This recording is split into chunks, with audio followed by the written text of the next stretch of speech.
ચાલો આપણે પાયલબેન સાંભળીએ. પાયલબેન, હવે તબિયત સારી થઈ ગઈ? ને ચાલે ચાલે છે. ઓકે, તમે મૂકો છો ને પદ? હા, મૂકું.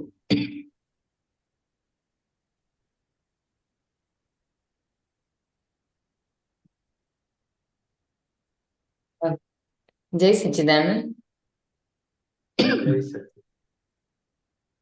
ભૂલો પોતાની જોનારા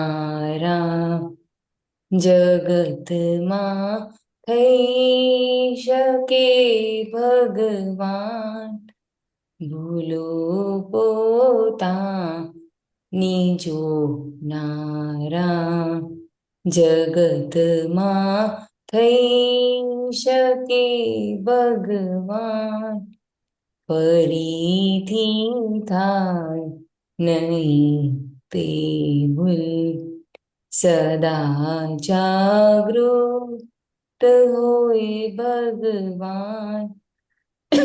ફરીથી થાય નહીં તે ભૂલ, સદા જાગૃત હોય ભગવાન. ભૂલો પોતાની જોનારા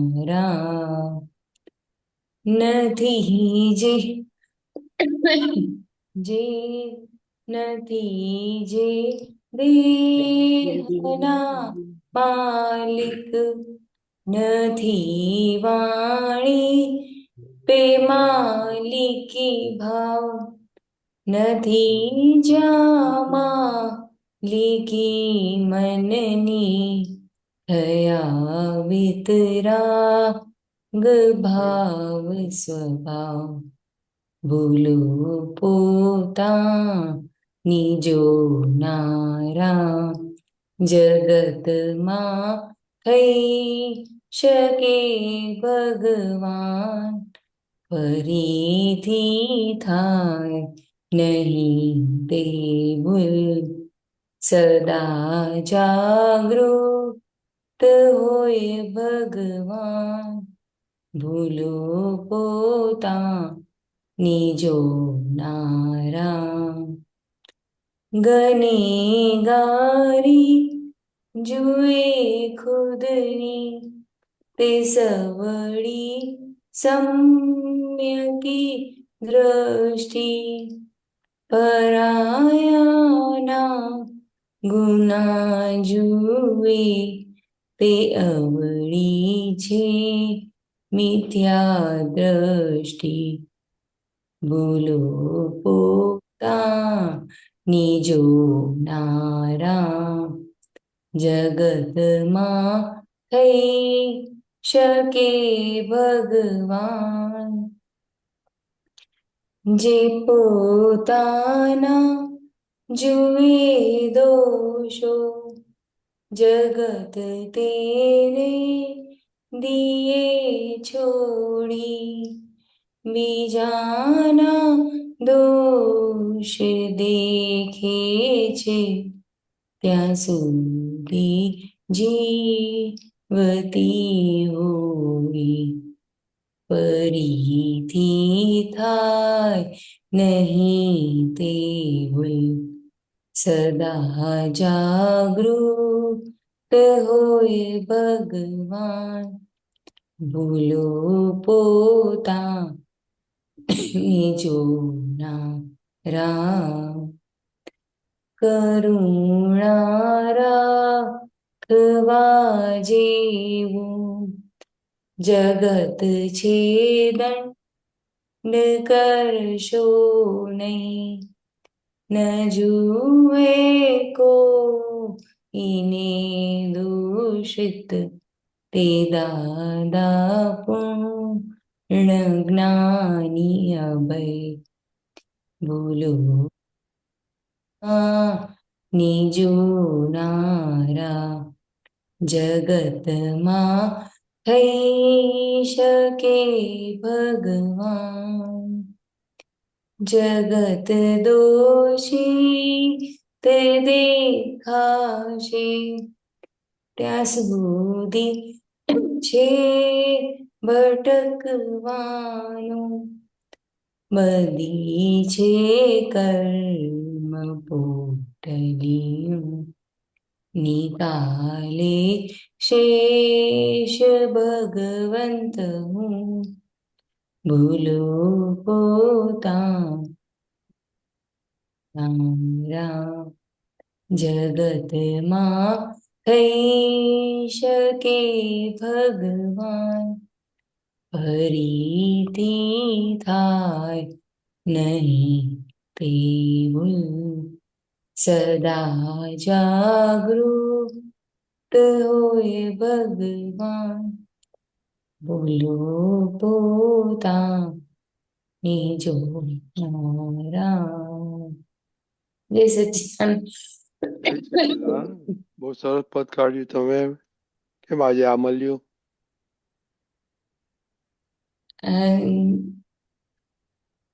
આપણે આમાં મને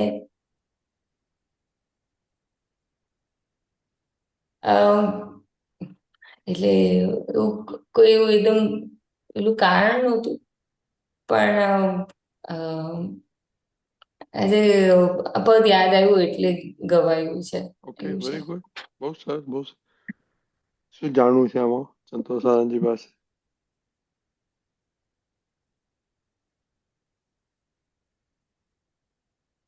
જય સચ્ચિદાનંદ સંતોષાનંદજી.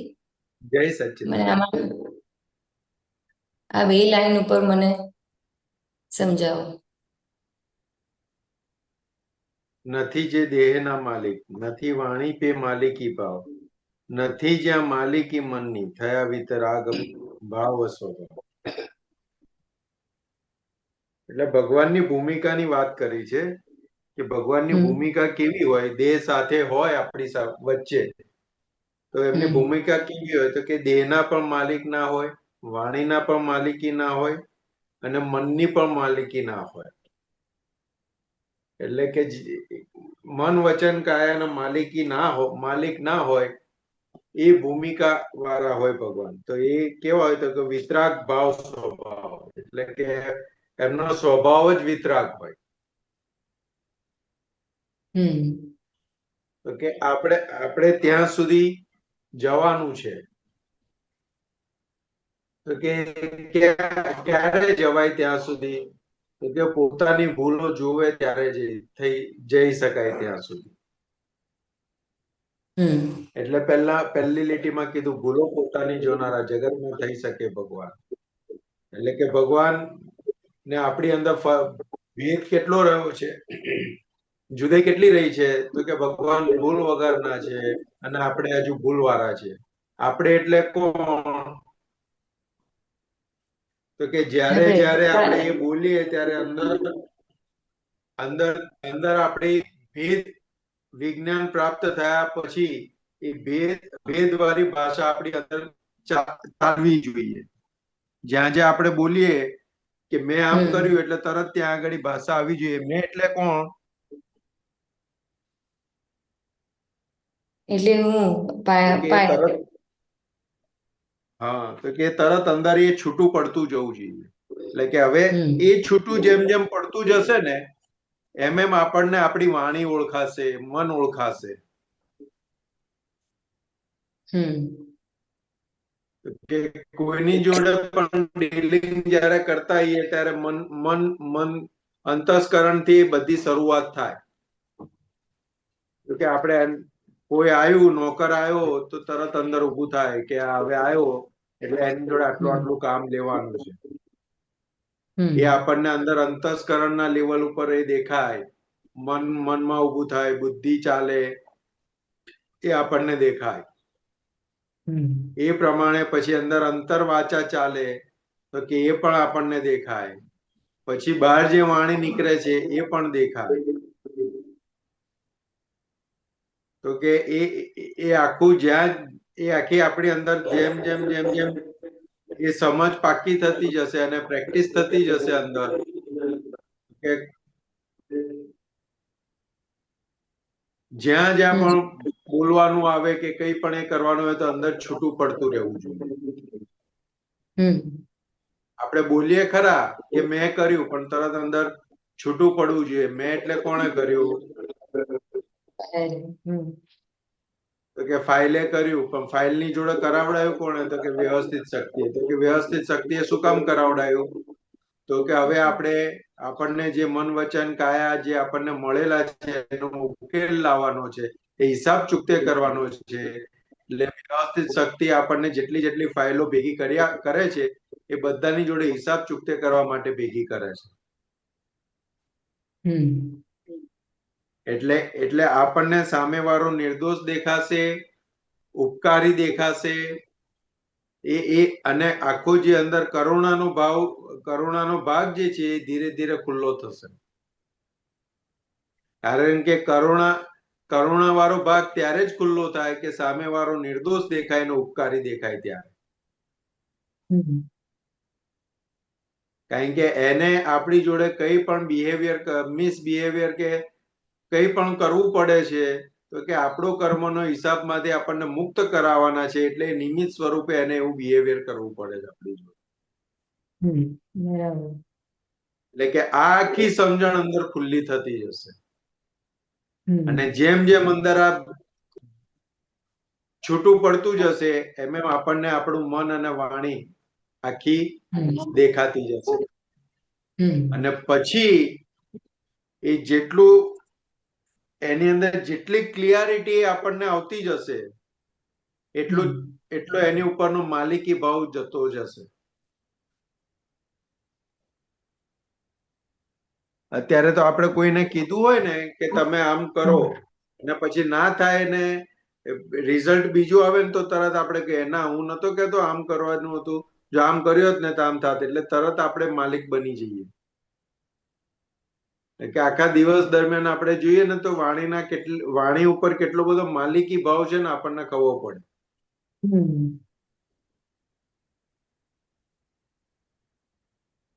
દેહ ઉપર તો એટલો બધો માલિકી ભાવ છે તો કે કોઈની જોડે આપણે એડજસ્ટ જ ના થઈએ. એ આપણે કોઈની જોડે એડજસ્ટ નથી થઈ શકતા એનો મતલબ જ છે કે આપણને દેહ ઉપર માલિકી ભાવ કેટલો બધો છે. કારણ કે કોઈને પણ આપણે એડજસ્ટ થવું એટલે આપણે આપણા દેહને એ રીતે આપણે એને વળવું પડે.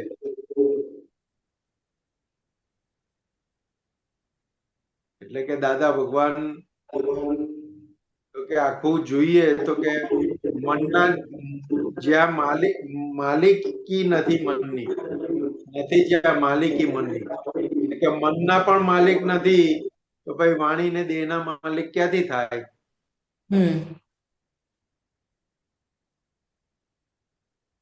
અને આપણે આપણું જોઈએ સામાન્ય રોજિંદુ જીવન તો આપણે કેટલો સમય ધ્યેય પ્રમાણે ચાલીએ અને કેટલો સમય આપણે મનના કયા પ્રમાણે ચાલીએ.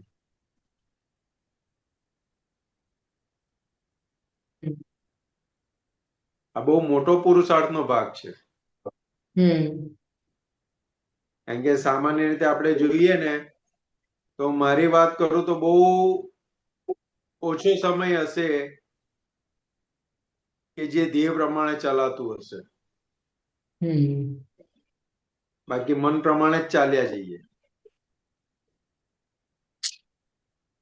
મન કે ઉઠવું નથી તો કે ના ઉઠે, મન કે આ નથી કરવું તો ના કરે, મન કે આમ કરવું છે તો એમ કરે, મન કે આમ જવું છે તો એમ જાય.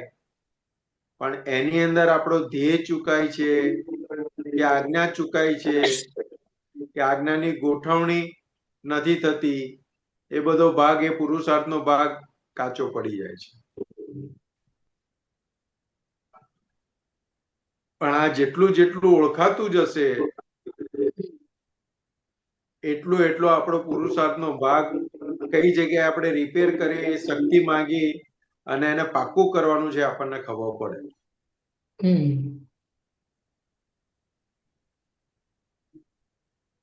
આપણને સામાન્ય એક્ઝામ્પલ લઈએ તો કે કોઈ આપણે કંઈક કરવા બેઠા હોઈએ, કંઈ પણ કામ કરતા હોઈએ કે કોઈ આપણને ડિસ્ટર્બ કરવા આવે ને તો તરત શું થાય આપણને?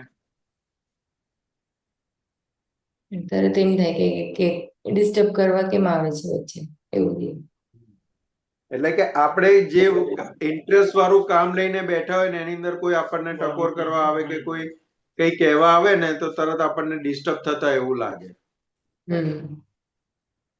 કે ત્યાં આગળ આપણે ઇક્વેશન મૂકવું પડે કે એને મોકલ્યો કોણે, એને એ હાથે કરીને ડિસ્ટર્બ કરવા આવે એટલે બુદ્ધિ બતાવે ખરું કે જ્યારે જ્યારે હું આવું કામ લઈને બેસું ને ત્યારે જ એમને કામ મૂજે છે, ત્યારે જ એ આવે છે.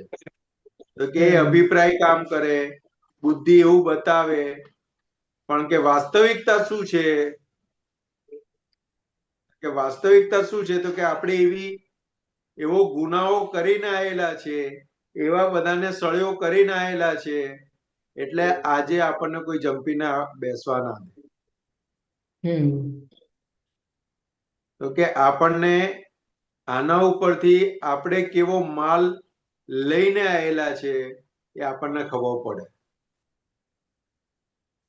આપણે કેવી સળીઓ બધાને કરીને આવ્યા છે આપણને ખબર પડે. એટલે કવિરાજ કહેતા હતા ને, જવાબ ઉપરથી શોધો કે ભૂલ કઈ હતી. એટલે કે જવાબ ઉપરથી પ્રશ્નની ખબર પડશે કે આવા પ્રશ્ન છે, એના જવાબ આજે આવ્યા છે.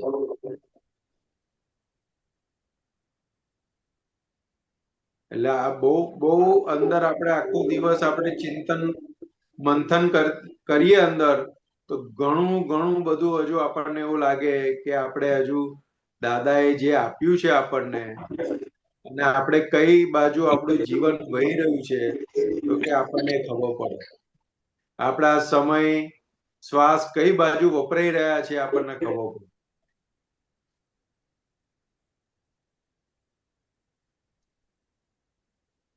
કે આપણા સમય ને શ્વાસ કઈ બાજુ વપરાવા જોઈએ ને કઈ બાજુ વપરાઈ રહ્યા છે એ આપણને ખબર પડે. દાદા ભગવાન આપણને ભેગા થયા પછી આપણા સમય અને આપણા શ્વાસની વેલ્યુ હોવી જોઈએ આપણને. કે આપણો સમય અને શ્વાસ એવી જગ્યાએ વપરાવો જોઈએ કે આપણને સિમંદર સ્વામીનું 93 મહાવિદ્ય ક્ષેત્ર આપણને સીધું પરિણામ સ્વરૂપ ભેગું થાય.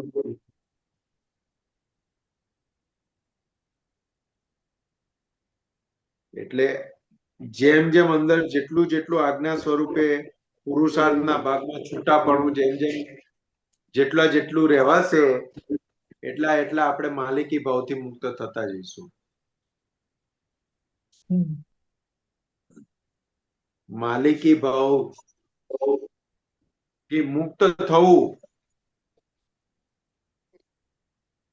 એ તો દાદાની જોઈએ એવા પુરુષને ત્યારે આપણને સહેજા સહેજ રે કે કેવા માલિકી વગરના હતા. દાદા ભગવાન પોતાને શું કહેતા હતા કે અમે તો ટ્રસ્ટ છીએ, આમ લઈ જાઓ તો આમ ને આમ લઈ જાઓ તો આમ. અમે પોટલા જેવા છીએ, પોટલાને ઉચકીને અહીંયા મૂકો. આપણે એક દિવસ તો પોટલા જેવું તો કાઢીને પુરુષાર્થ કરીએ. ખાલી એક જ દિવસ દાદા ભગવાન જેમ પોટલાની જેમ રહેતા હતા, ખાલી એક દિવસ 24 કલાક તો કાઢી જોઈએ પોટલાની જેમ. પ્રયોગ કર્યો છે ખરો? હા, ઘણી વાર. એટલે સવારના ઉઠું ને પછી વિચાર આવે કે દાદા ભગવાન મને શક્તિ આપો કે આજે હું પોટલાની જેમ રહું. પણ 1-2 કલાક થાય ને પછી તો દેખાવા માંડે કે ના, આમ ની આમ થવું જોઈએ, આમ ની આમ થવું જોઈએ. એટલે ત્યારે એ જ દ્રશ્ય ધ્યાનમાં આવે કે કઈ રીતે પોટલાની જેમ રહેતા હતા દાદાજી. એ વિચારે આવતો કલ્પના જ નથી થતી કે કઈ રીતે રહેતા હતા. અત્યારે તમે છે ને આપતા પુત્રોને જુઓ ને, આપતા પુત્રોને, હમ તો એ લોકો કેવી રીતના રહે છે એ જોજો. હમ તો કે એમની જોડે તમે રહો ને તો એમની ચોઈસ કશી તમને ખબર ના પડે. તમે આમ કહો તો આમ કહો તો આમ, જવાનું છે તો જવાનું, બેસવાનું છે તો બેસવાનું. હમ એટલે આપણને એમને જોઈએ ને તો આપણને ખબર પડે, શક્તિ ખુલ્લી થાય આપણને આપણી અંદર. અમુક વસ્તુ શું કે સાંભળીએ ને આપણે, એને શાસ્ત્રમાં શ્રુત જ્ઞાન કીધું. પણ જ્યારે એ અનુભવમાં આવે કે અનુભવ વાળું આપણને જોવામાં આવે ને, ત્યારે આપણી અંદર એ અનુભવ ખુલ્લો થાય. અને અનુભવ ખુલ્લો થાય ત્યારે મતિ જ્ઞાન થાય, અને એ પછી આપણને કામમાં લાગે.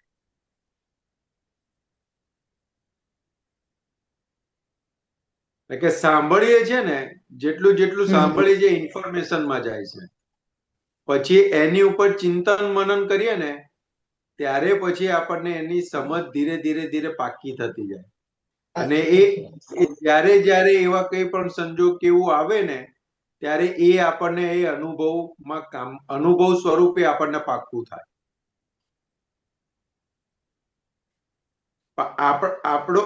આપણો ભાગ ક્યાં કાચો પડી જાય? તો કે આપણે સાંભળ્યું ખરું, પણ એની ઉપર પછી ચિંતન મનન જે થવું જોઈએ ને, એ આપણો એ ભાગ કાચો પડી જાય છે. એ વિચારણાનો ભાગ આખો કાચો પડી જાય છે. એટલે દાદા ભગવાન કહેતા હતા કે અમે આ જગતની કોઈ પણ એવું નહીં હોય કે જે અમારા વિચારની બહાર નીકળ્યું હોય.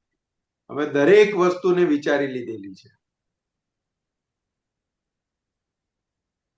એટલે કે આખું તારણ કાઢીને બેઠા હતા દાદા ભગવાન. અને આપણને એ તારણ કાઢતા આવડવું જોઈએ. એ જેટલું જેટલું તારણ કાઢતા આપણે શીખતા જઈશું ને, એટલું એટલું આપણો અનુભવ પાક્કો થતો જશે. અને એ જે અનુભવ પાક્કો થતો જશે, એ સમજ આખી પાક્કી થતી જશે, એટલે આપણને આજ્ઞામાં રહેવાનું ઈઝી થઈ જશે.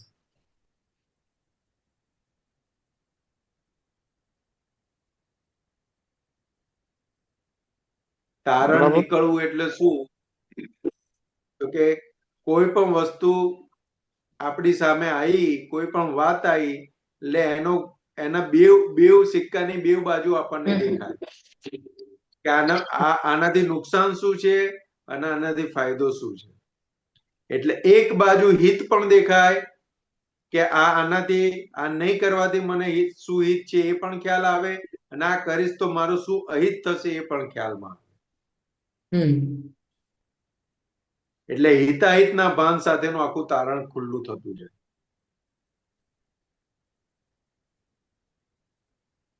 પછી જે તે સમયે જે યોગ્ય હોય એ આપણા થકી નિમિત્ત થકી એ રીતની ભૂમિકા તૈયાર થતી જાય.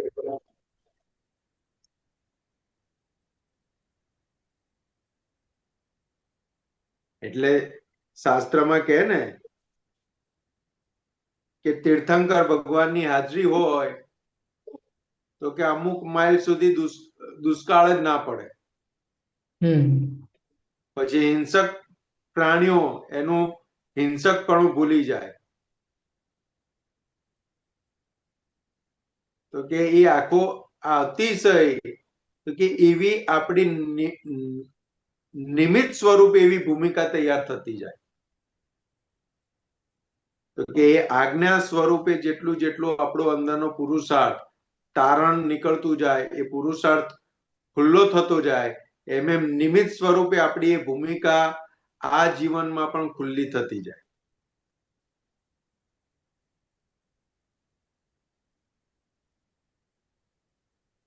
બરાબર. એટલે દાદા કહેતા હતા ને કે વચન બળ ખુલ્લું થતું જાય,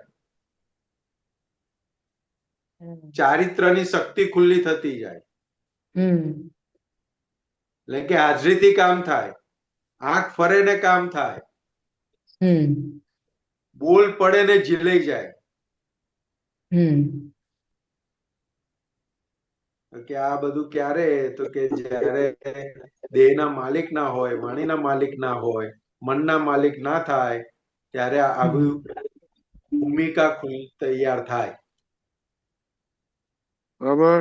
પાયલબેન, બીજું કઈ બીજું એક્સપ્લેન બીજું જોઈએ છે? બરાબર. બરાબર. હમ હમ ઓકે. જય સચ્ચિદાનંદ. જય સચિદાન. જય સચિદાનંદ.